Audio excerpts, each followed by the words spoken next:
بدر में बुरी तरह शिकस्त खाने के बाद मक्का के काफिरों ने 3,000 अफराद का लश्कर तैयार किया और मुसलमानों पर हमला करने के लिए मक्का से रवाना हुए। रसूल अल्लाह सल्लल्लाहु अलैहि वसल्लम ने भी मदीना के दिफा के लिए 1,000 सहाबा का लश्कर तैयार किया। अब फिर वही बदर का निज़ाम था, यानी काफिरों की फौज मुसलमानों से 3 गुना ज्यादा थी। तादाद का ये फर्क मुसलमानों के लिए कोई मानी नहीं रखता था, लेकिन इस बार मक्का वालों की फौज में एक नौजवान और होनहार जंगजू शामिल था जिसका नाम खालिद था। रसूल अल्लाह सल्लल्लाहु अलैहि वसल्लम ने मदीना के अंदर रहकर लड़ाई करने का मशवरा दिया, लेकिन ज्यादातर सहाबा ने कहा कि मदीना से बाहर निकलकर सहरा में लड़ना चाहिए। इस मशवरे के बाद रसूल अल्लाह सल्लल्लाहु अलैहि वसल्लम ने अपनी राय तर्क कर दी और अक्सरियत की राय पर अमल किया। मदीना से 1,000 सहाबा लड़ाई के लिए रवाना हुए। रसूल अल्लाह सल्लल्लाहु अलैहि वसल्लम ने इस लश्कर को 3 ग्रोहों में तकसीम कर दिया, मुहाजिरीन, ऊस और खज़रज। 1,000 सहाबा में से सिर्फ 100 सहाबा के पास ज़िरा बख्तर था और सिर्फ 50 घोड़े थे। इसके मुकाबले में 3,000 मक्का की फौज ओहद के मैदान में आकर रुकी और मुसलमानों का इंतजार करने लगी। अबू जहल के बाद इस फौज के मरकजी हिस्से का सालार मक्का का नया सरदार अबू सुफियान था। इस फौज के बाईं हिस्से का सालार अबू जहल का बेटा उक्रमा था, जबकि दाएं हिस्से में गेवर्ब सवार दस्ते के सालार हजरत खालिद बिन वलीद थे, जो इस वक्त ईमान नहीं लाए थे और अब की उम्र 33 साल थी। जब मक्का की 3,000 फौज से मुकाबला करने के लिए मुसलमान ओहद पहुंचे तो मदीना के सबसे बड़े मुनाफिक अब्दुल्ला इब्न उबाई ने कहा कि हम इतनी बड़ी फौज से नहीं लड़ेंगे, ये तो खुदकुशी है। अब्दुल्ला इब्न उबाई और उसके 300 साथी मुसलमानों की फौज से अलग हो गए। ये एक पहले से रची गई साजिश थी, जो भी थी। अब मुसलमान तादाद में सिर्फ 700 रह गए। अब 700 मुसलमानों के सामने 3,000 की फौज खड़ी थी। रसूल अल्लाह सल्लल्लाहु अलैहि वसल्लम ने 50 तीर अंदाजों को पहाड़ की चोटी पर खड़ा किया ताकि मक्का वाले पहाड़ के पीछे से हमला न कर सके। रसूल अल्लाह सल्लल्लाहु अलैहि वसल्लम ने उन 50 तीर अंदाजों को वाज़े हुक्म दिया कि अगर तुम देखो कि मुसलमान जंग जीत चुके हैं तो भी तुम अपनी जगह से नहीं हटना, और अगर तुम देखो कि मुसलमान जंग हार गए हैं और परिंदे उनका गोश्त खा रहे हैं तब भी तुम अपनी जगह नहीं छोड़ना। काफिरों की फौज से एक जंगजू सामने आया और उसने मुसलमानों को ललकारा।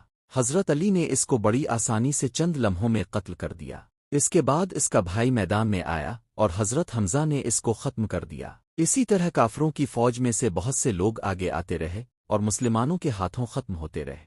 इसके बाद दोनों फौजों ने हमला कर दिया। पहले लड़ाई थोड़ी सख्त हुई, लेकिन आहिस्ता आहिस्ता साहिब ने उन्हें पीछे हटने पर मजबूर कर दिया। मक्का वाले हिम्मत हारने लगे और थोड़ी सी लड़ाई के बाद बदर की तरह मैदान से भाग खड़े हुए।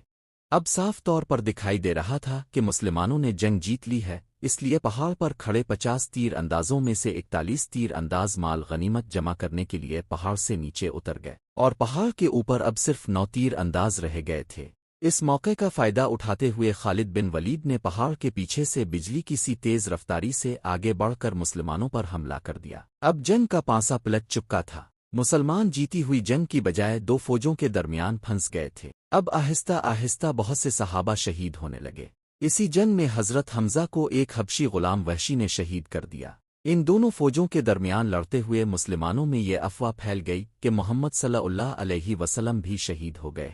ये अफवाह इसलिए फैली कि जब खालिद बिन वलीद ने पहाड़ के पीछे से हमला किया तो उनकी फौज के एक हिस्से ने रसूल अल्लाह सल्लल्लाहु अलैहि वसल्लम के कैंप पर हमला कर दिया। इस वक्त वहां पर रसूल अल्लाह सल्लल्लाहु अलैहि वसल्लम की हिफाजत के लिए सिर्फ 9 लोग मौजूद थे। हमला इस कदर शदीद था कि इस लड़ाई में रसूल अल्लाह सल्लल्लाहु अलैहि वसल्लम के दंदान मुबारक शहीद हो गए, लेकिन हजरत तलहा और दीगर सहाबा ने रसूल अल्लाह सल्लल्लाहु अलैहि वसल्लम की हिफाजत की। इन 9 मुहाफिजीन में से जब 7 सहाबा शहीद हो गए तो काफिरों को लगा कि उन्होंने रसूल अल्लाह सल्लल्लाहु अलैहि वसल्लम को भी शहीद कर दिया है, लेकिन काफिरों ने हजरत मुसब इब्न उमैर को शहीद किया था, जिनकी शक्ल रसूल अल्लाह सल्लल्लाहु अलैहि वसल्लम से बहुत मशबे थी। इस दौरान मुसलमानों की फौज किसी तरह से इन दोनों फौजों के दरमियान से निकली और वो रसूल अल्लाह सल्लल्लाहु अलैहि वसल्लम को हिफाजत से पहाड़ के ऊपर ले गए।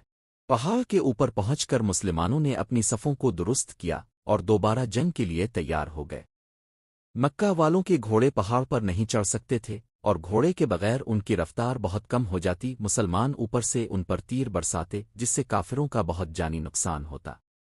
चुनांचे अबू सुफियान ने फैसला किया कि बस इतना ही काफ़ी है और हम यहाँ से मक्का वापस चले जाएंगे। जाने से पहले अबू सुफियान ने हजरत उम्र से पूछा कि क्या हमने मोहम्मद को कत्ल कर दिया है। حضرت عمر رضی اللہ عنہ نے فرمایا کہ نہیں، حضرت محمد صلی اللہ علیہ وسلم بالکل ٹھیک ہے، اور تم جو کچھ بھی کہہ رہے ہو وہ خود بھی سن رہے ہیں۔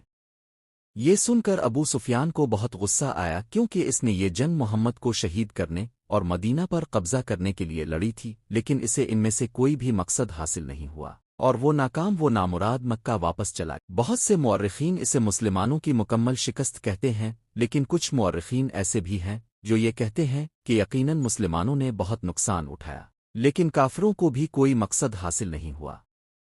اس جنگ میں مسلمانوں کو بہت نقصان اٹھانا پڑا، لیکن ایک چیز مسلمانوں نے اس جنگ سے سیکھی کہ جنگ کے دوران کبھی بھی اپنے قائد اور سالار کے حکم کے خلاف نہیں کریں گے۔ اور پھر آنے والے سالوں میں مسلمانوں نے بڑی بڑی سپر پاور حکومتوں سے لڑائیوں میں کبھی بھی کسی لیڈر کے حکم کی خلاف ورزی نہیں کی۔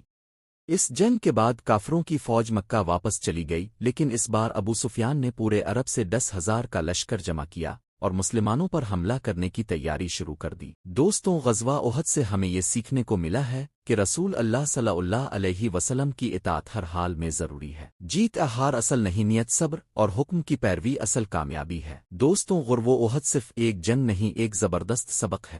دوستوں، اگر آپ کو لگتا ہے کہ یہ صرف 1400 سال پرانا سبق ہے تو آپ اپنے خیال پر نظر ثانی کریں۔ دوستوں، یہ سبق آج بھی ہر مسلمان کی زندگی کا آئینہ ہے۔ دوستوں، اگر یہ واقعہ جان کر آپ کا ایمان تازہ ہوا ہو تو ویڈیو کو لائک اور شیئر ضرور کریں، اور کمنٹس میں بتائیں کہ اگر آپ اس وقت ان تیر اندازوں میں شامل ہوتے تو کیا آپ بھی اپنی جگہ چھوڑ دیتے۔ دوستوں، ہمارے channel ASN naan stop knowledge کو سبسکرائب کریں تاکہ ایسی مزید اسلامی معلوماتی ویڈیوز اب تک پہنچتی رہے۔ اللہ حافظ۔